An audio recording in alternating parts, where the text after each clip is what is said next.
এতিয়া চোৱা 17 নম্বৰটো কি কৈছে find the 20th term from the last term of the AP এইটো তাৰমানে লাষ্টৰ টাৰ্মৰ পৰা এনেকৈ আহিব লাগিব যে 20 নম্বৰ টাৰ্মটো কিমান হ'ব এইটো ওলাব লাগিব তো এতিয়া চোৱা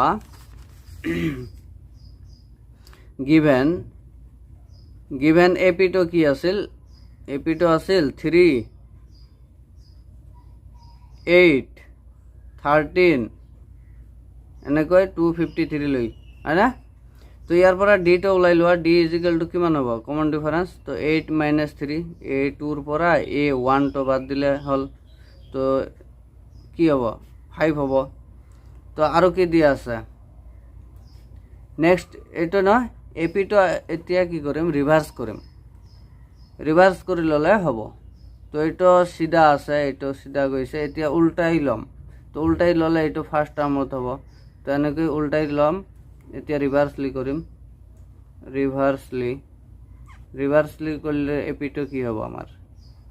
এটো উল্টাই গলে কিমান হ'ব 253 তাৰ পিছত 5 টো মাইনাস কৰি দিলে তাৰ আগৰটো পাম 248 তাৰ আগৰটো কি হ'ব 243 এনেকৈ গৈ কি হ'ব 3 পাম আনে এটো জাস্ট উল্টাই দিছো উল্টি আহিলে এই ফালৰ পৰা আহিলে কি হ'ব লাষ্টত 3 পাম নহয় তো এটো জাস্ট ৰিভাৰ্সলি তো ইয়াত এতিয়া কি হল a টো 253 হল a টো 253 হল না d টো কিমান হল 248 ৰ পৰা 253 বাদ দিয়া তো এটো কি হ'ব -5 আহিল হয়না তো এতিয়া কি হৈছে 8 ৰ পৰা এই এপিটোৰ পৰা 20 নম্বৰ টাৰ্মটো ওলাব গৈছে তো a20 ওলাব কৈছে তো ইয়াত n = তেন্তে কি হ'ব 20 হ'ব নহয় n টো কিমান হ'ব 20 নম্বৰ টাৰ্ম তো এতিয়া চোৱা a20 তাৰ মানে এইটো ফৰ্মুলা আছিল কি n = a + n - 1 * d এইটো ফৰ্মুলাৰ পৰা আমি ওলাম তো এতিয়া a20 চোৱা a20 = a + n কিমান 20 নহয় -1 * d তো এর ভ্যালু কিমান 253 আচ্ছা পিছত বহাই দি আছো তো এতিয়া চোৱা এৰ ভ্যালু কিমান 253 প্লাস এটো 20 ৰ পৰা 1 গলে 19 * d ৰ ভ্যালু কিমান -5 আচ্ছা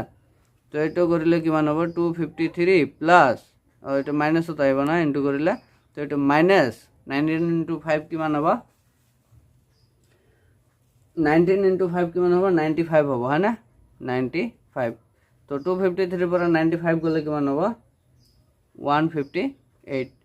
তো আমাৰ 20 নম্বৰ টার্মটো কিমান হ'ব তেন্তে 158 তো therefore a20 = 158 তো এটা আমাৰ হ'ব आंसर হৈছে